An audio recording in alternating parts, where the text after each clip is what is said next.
Hi friends, welcome back to my channel. അപ്പോൾ നമ്മുടെ വീഡിയോയിലേക്ക് എല്ലാവർക്കും സ്വാഗതം. അപ്പോൾ രാവിലെ എണീറ്റ് മുറ്റത്ത് വന്ന് കുറച്ച് പ്രകൃതി ഭംഗിയൊക്കെ ആസ്വദിച്ചു കേട്ടോ. ഇന്ന് സാധാരണ കാണാൻ കാഴ്ചയില്ലാത്ത ഒരു കാഴ്ചയാണ് നിങ്ങളിപ്പോൾ കണ്ടുകൊണ്ടിരിക്കുന്നത്. ഇന്ന് വെറുതെ പുറത്തിറങ്ങി വന്നപ്പോഴത്തേനും പത്രം കിടക്കുന്നത് കൊണ്ടു ജസ്റ്റ് ഒന്ന് വായിച്ചില്ല, എല്ലാ പേജും ഒന്ന് മറിച്ച് വിട്ടു. പക്ഷേ ഇത് PSC പഠിക്കുന്ന എല്ലാവർക്കും എന്താ പറയുക, നിങ്ങൾക്കൊക്കെ അറിയായിരിക്കും, ഏറ്റവും നല്ലൊരു പരിപാടി തന്നെയാണ് ഡെയിലി പത്രം വായിക്കുക എന്നുള്ളത്. കാരണം കറണ്ട് അഫെയർസിന് നല്ലൊരു മാർക്കുണ്ട്, 15 മാർക്ക് മറ്റും ഉണ്ട്. അപ്പം നമ്മൾ കുത്തിയിരുന്ന് ഒന്നിച്ച് ലാസ്റ്റ് കറണ്ട് അഫെയർസിൻ്റെ ബുക്ക് വാങ്ങി പഠിക്കുമോ, തൊഴിൽവാർത്ത അങ്ങനെയൊക്കെ ഉള്ളതിന് പഠിക്കുമോ, ഇല്ലെങ്കിൽ വീഡിയോസൊക്കെ യൂട്യൂബിലുള്ളത് നോക്കി പഠിക്കുകയൊക്കെ ചെയ്യുന്നതിനേക്കാളും ഓരോ ന്യൂസ് കുറച്ചായിട്ട് നമ്മൾ മനസ്സിലാക്കി പോവുകയാണെങ്കിൽ അത് കുറച്ചുകൂടി ഈസി ആയിട്ട് തലയിലിരിക്കും.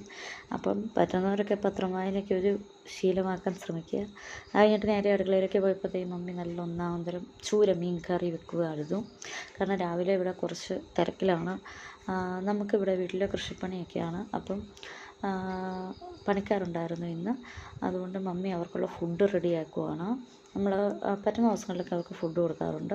അപ്പം മമ്മി മീൻകറിയൊക്കെ വെച്ചു, പിന്നെ അവിയലൊക്കെ വെന്തുകൊണ്ടിരിക്കുന്നു. അപ്പം മമ്മിക്ക് തിരക്കുള്ളത് കൊണ്ട് മമ്മി പറഞ്ഞു ഇഡ്ഡലി ഉണ്ടാക്കി വെച്ചിട്ടുണ്ട്, വേണ ചമ്മന്തി തേങ്ങ അരച്ച് വെച്ചിട്ടുണ്ട്, വേണമെങ്കിൽ ചേർത്ത് ചമ്മന്തി ഉണ്ടാക്കി കുട്ടിക്ക് കഴിക്കാമെന്ന്. അപ്പം ഞാൻ പോയി പെട്ടെന്ന് ചമ്മന്തിയൊക്കെ കടുകൊക്കെ വറുത്ത് ഇട്ട് സെറ്റാക്കി. അതിനിപ്പോൾ മമ്മി ചോദിച്ചു മീനിൻ്റെ പുളിയൊക്കെ പിടിച്ചിട്ടുണ്ടോ എന്നൊക്കെ പറഞ്ഞു. അപ്പോൾ ധൈര്യമായിട്ട് ഞാൻ മീൻകറി എടുത്ത് കൊണ്ടുവന്ന് നോക്കുവാണ്. ആരെങ്കിലും ഇഡ്ഡലിയും മീൻകറിയൊക്കെ കോമ്പിനേഷൻ കഴിക്കുമെന്ന് എനിക്കറിയില്ല കേട്ടോ. അത് കഴിഞ്ഞിട്ട് വന്ന് ഞാൻ പഠിക്കാനിരുന്നു.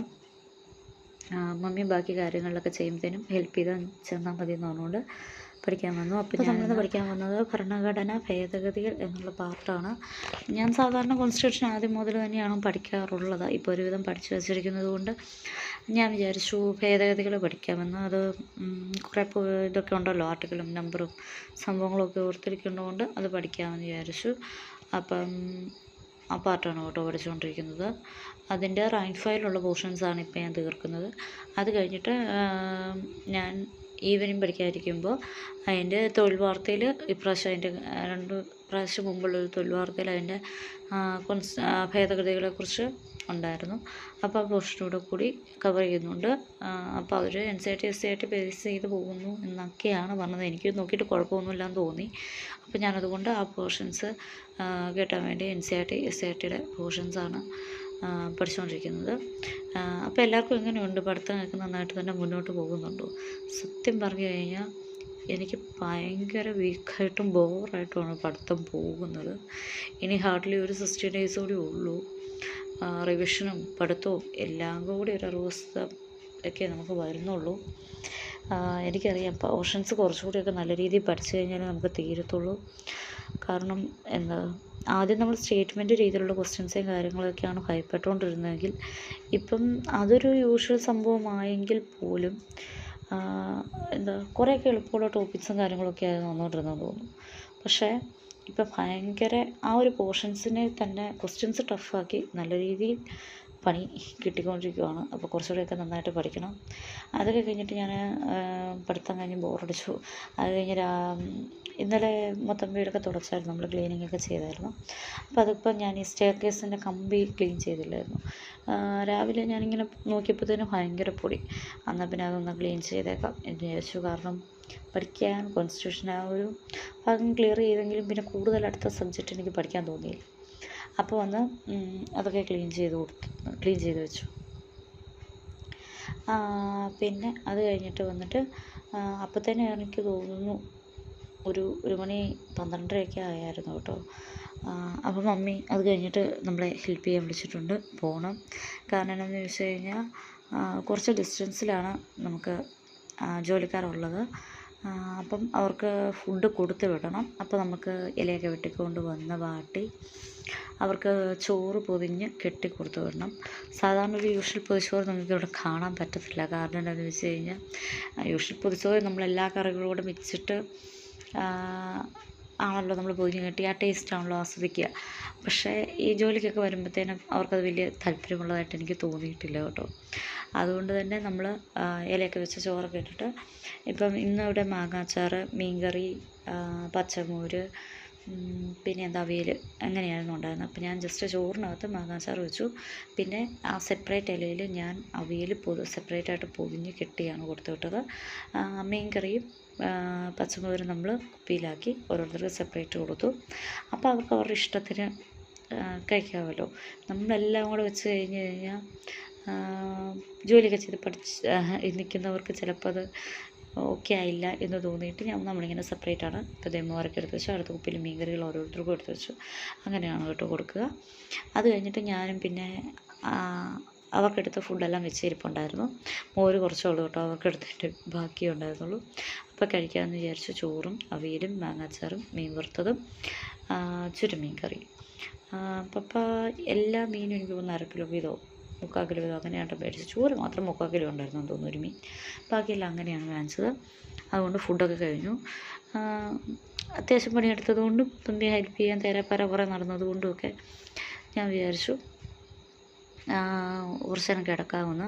അപ്പോൾ ഞാൻ കിടന്നു. കിടന്ന ശേഷം എനിക്ക് നല്ല നാന്തരം പണി കിട്ടി. നിങ്ങൾ എന്നെ ജനലിലോട്ട് നോക്കി നല്ല അന്ധകാരം, ക്ലോക്കിലോട്ട് നോക്കും മണി 3 ആകുന്നു.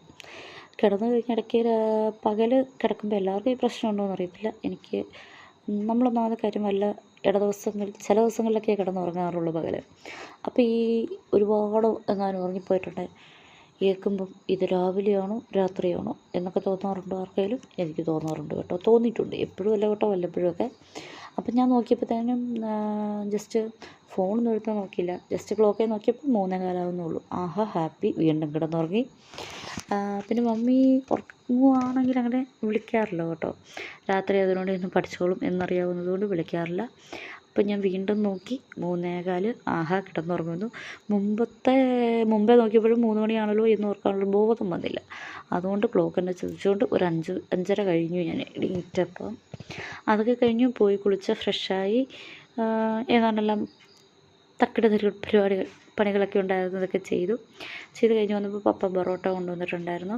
ബറോട്ടയും കടലക്കറിയും പിന്നെ ഒരു സൈഡായിട്ട് സാമ്പാറോട് വെച്ചിട്ടുണ്ടായിരുന്നു കേട്ടോ. അപ്പം ഞാനതൊക്കെ കൂട്ടി ഫുഡൊക്കെ കഴിച്ചു. അപ്പോൾ പിന്നെ നിങ്ങൾക്ക് ഞാൻ ഇത് കാണിച്ചിരുന്നത് എന്താണെന്ന് ചോദിച്ചാൽ, കഴിഞ്ഞ ദിവസമല്ല കേട്ടോ, 1-2 മാസം മുമ്പ് നമ്മൾ മീഷോയിൽ നിന്ന് കുറച്ച് കുർത്തി മെറ്റീരിയൽസ്, അതായത് ക്രേപ്പിനെയാണെന്ന് തോന്നുന്നു, ക്രേപ്പായിരുന്നു, കുറച്ച് അൺസ്റ്റിച്ചഡ് ആയിട്ടുള്ള മെറ്റീരിയൽസ് വാങ്ങിച്ചിട്ടുണ്ടായിരുന്നു. ഞാൻ എൻ്റെ റിവ്യൂ കാര്യങ്ങളൊക്കെ ഇട്ടിട്ടുണ്ടായിരുന്നു. അപ്പോൾ നമ്മളിങ്ങനെ ഡ്രസ്സ് വാങ്ങിച്ചിട്ട് നമ്മൾ യൂസ് ചെയ്ത് ഇല്ലെങ്കിൽ സ്റ്റിച്ച് ചെയ്തൊക്കെ നിങ്ങളൊന്ന് കാണിക്കണമല്ലോ, അതാണല്ലോ ഒരു മര്യാദ. ഇല്ലെങ്കിൽ ഞാൻ വെറുതെ ഏതാണ്ട് പ്രൊമോഷൻകാരൊക്കെ ചെയ്യുന്ന പോലെ ആയില്ലേ. അതുകൊണ്ടാണ് ഇതൊരു 5 മീറ്റർ തുണിയായിരുന്നു ബ്ലാക്ക്. അതുകൊണ്ടൊരു പാൻറ്റും ഒരു നമ്മുടെ ഫ്രില്ലൊക്കെ വെച്ചൊരു ടോപ്പ് ഇട്ടു. പിന്നെ ഒരു ബ്ലൂ കളർ വെച്ചിട്ട് ഒരു ടോപ്പ് തയ്ച്ചു കേട്ടോ. അപ്പോൾ അതാണ് എൻ്റെ പിക്കൊക്കെ കാണിച്ചത്. പിന്നെ അത് കഴിഞ്ഞിട്ട് വന്നിട്ട് മാത്സ് ആയിരുന്നു പോർഷൻസ് പഠിച്ചതിനായിട്ട്.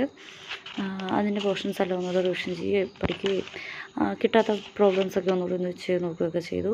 അത് കഴിഞ്ഞിട്ട് വന്ന് യൂഷ്വലായിട്ട് നമ്മൾ ചെയ്യാറുള്ള പോലെ മോക്ക് ടെസ്റ്റ് ചെയ്ത് നോക്കി. പക്ഷേ ഇന്ന് ഞാനത് 100 ക്വസ്റ്റ്യൻസും കംപ്ലീറ്റ് ചെയ്തില്ല കേട്ടോ, എങ്കിലും ഒരുവിധമൊക്കെ നോക്കി. അത് കഴിഞ്ഞിട്ട് ഞാൻ പറഞ്ഞായിരുന്നു നമ്മൾ അമെൻമെൻറ്റ്സിൻ്റെയും കാര്യങ്ങളൊക്കെ ഭേദഗതികളൊക്കെ പഠിച്ചു. ഇതിനകത്ത് 40 സെക്കൻഡ് മാത്രമേ ഉള്ളൂ, 42ാമത്തെ മാത്രമേ ഉള്ളൂ, എങ്കിലും അതിനകത്തുള്ള ആ അമെൻമെൻറ്റ്സും കാര്യങ്ങളും എല്ലാം കൂടെ തൊഴിൽ വാർത്ത കൊടുത്തിരിക്കുന്നത് ഒന്നുകൂടി പഠിച്ചു. അതൊക്കെ കഴിഞ്ഞ് മലയാളം ആണ് നോക്കിയത്. ഈ അനുഗ്രഹീത എപ്പോഴും ചോദിക്കുന്നൊരു ക്വസ്റ്റ്യനാണ് കേട്ടോ. അപ്പം അങ്ങനെയുള്ള കുറച്ച് ഇമ്പോർട്ടൻറ്റ് വേർഡ്സും കാര്യങ്ങളൊക്കെ നോക്കി വെച്ചു. അപ്പോൾ അടുത്തൊരു വീഡിയോ ഇട്ട് വീണ്ടും കാണാം.